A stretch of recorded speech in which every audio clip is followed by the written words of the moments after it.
I'm a baby boomer. I was born just after the war. We've probably had the longest period of peace and prosperity globally, I would say, from that time. I've put a little bit of modest money away so I can hand something down to my family when I pass on, largely because I've never spent more money than I've earned, and I've been prudent, and I've worked moderately hard. Now, it always seems to me as a complete surprise to politicians how countries get in debt. Let me explain, because I don't think you really understand it. It's because politicians consistently spend more money than they raise in taxation, more money than they can possibly raise in taxation, most of which, in point of fact, they actually waste.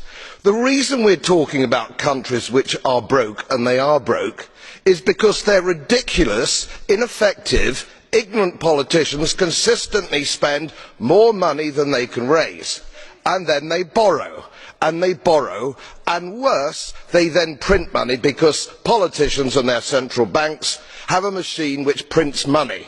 You do that as a private citizen, and it's a criminal offence. You would go to prison for doing that, and politicians and their central banks do it all the time.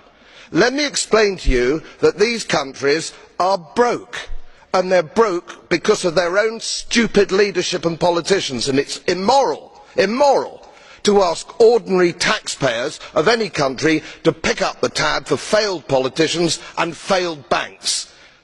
They are defaulted, they're broke. For God's sake, let's all of us admit it.